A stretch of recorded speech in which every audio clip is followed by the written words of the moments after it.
Hello, it's Debbie Debickus here of debbiedebickus.com and welcome to today's consultation. Today's consultation is on the topic of unhealthy love. Now, some of you may question that because love is love.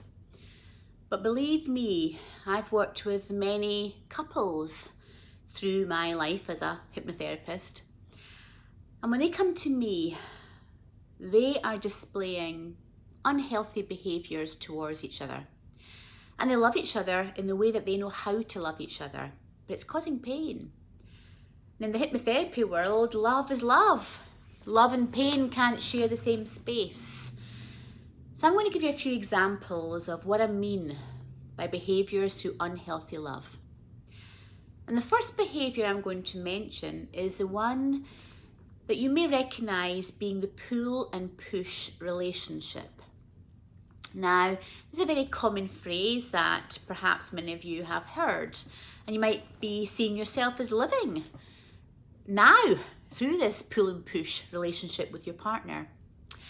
And clients will come to me and say, I can't do it anymore. I love him, I love her, I love my partner, and it's all about the chase. 1 minute he's in, 1 minute he's out, 1 minute she's with me, 1 minute she's not. And in my experience, both partners are experiencing similar feelings. And that is fear. Fear of commitment, fear of abandonment, fear of rejection. So 1 minute they'll be all in, they'll chase and chase and chase and feed that need for love. Chase and chase and chase and chase and chase. But what they're chasing for is what they scare the most. They are craving that love, that connection. And they're craving that from a partner who can feel that and give them that. I'm very much a caregiver. And when they're in that relationship, they run. They get so scared. Once they realise that person is actually caring for them, something triggers them in the subconscious. And they get scared and they run. They may ghost, they may just disappear with no explanation, they can make an excuse, but they're gone. And that leaves their partner feeling rejected, abandonment, is it my fault, what have I done? And they go through that turmoil. And then within no time at all, the chase is back on. Some people call it the chase, some people call it the hunt, some people call it the emotional dance. But I call it unhealthy love. If you can relate to anything I'm saying and you would like some coaching, some work with you and your partner or just yourself, then please give me a call. Another example of unhealthy love that I'm going to share with you today is a codependency love. People will stay in relationships, and believe me, there's many relationships out there, if not for life. They will stay in a very unhealthy, loving relationship, but it's the only love they know. And to them, it feels comfortable. And they come to me and they'll say, I don't understand why I'm attracting to the same partners over and over again. I don't know why I can't get out of this relationship after 5 years, 10 years, 20 years. Because there's something in their subconscious mind that's keeping them there. And more often than not, in the subconscious mind, they don't view love as coming naturally. They don't believe they're worth a natural, unconditional love. And that can go way, way back to their own childhood. So say, for instance, it's a woman, for instance, that she hasn't had a very healthy relationship growing up with her father, the first male figure in her life. Perhaps she has been craving that love and attention from dad ever since she was a baby. But dad wasn't there, or he was unable to show emotional nurturing through his own upbringing. That does, in my world, have an effect on that little girl growing up. She feels there's something wrong with her. She feels rejected. She takes on some kind of blame. And if there is another sibling in the family and they're getting the attention, that's worse for this little girl growing up because she really feels less than. What's wrong with me?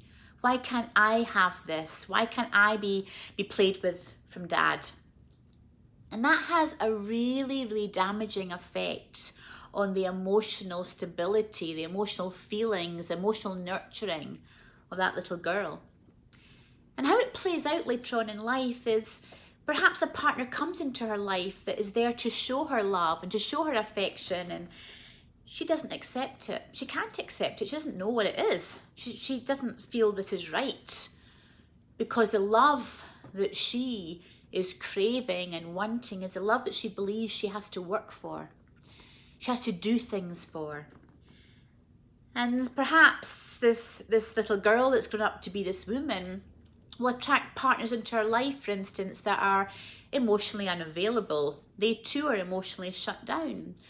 Or perhaps she's attracting, a partner, a male partner that she's craving that isn't available. They're possibly married. All that is just validating how unlovable this young woman is.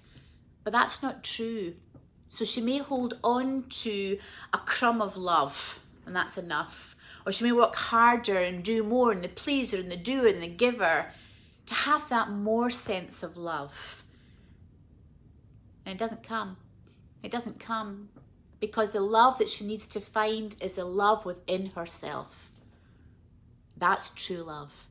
And until you can actually love yourself enough from the inside, it's very challenging to accept real emotional connection.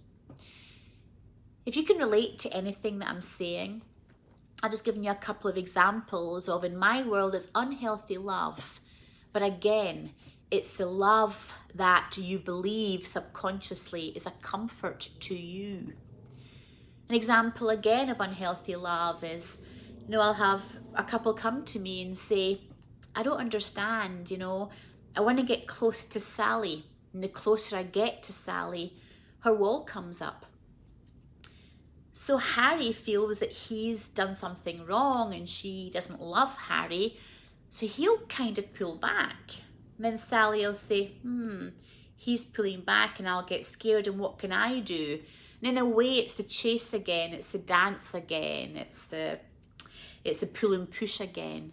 And that can go on for years and years and years and years, and it may be a comfort, and I'm not saying change it, because I can only work with you if you can relate to this, or you and your partner if you can relate to this. If you're really willing to say, I've suffered enough and I am worthy and deserving of real love because I am love. And once you accept that you are love, and that love is within you, and it's not conditional upon his love or her love or that happening or this happening, it's all within you. That is something that you need to work on for you. And clinical hypnotherapy, breath work, what I'm trained in, what I've done over 12,000 sessions in, is a really good tool to work with, to allow you to free yourself up of all those fears of abandonment, rejection, fears of blame, fears of not being enough, fears of commitment, to allow you to really feel it's time to feel safe and comfortable and happy and love within yourself, and allow yourself to be loved, for you to give and receive love. In all aspects, friends, family, lovers, husbands, wives, companions. We all deserve this. If anyone wants to have a chat with me about this, about the techniques I work with through hypnotherapy, through the conscious and subconscious, please give me a call. My cell phone number is 813-992-3330. Or you can go to my website, debbiedebickus.com. Thank you.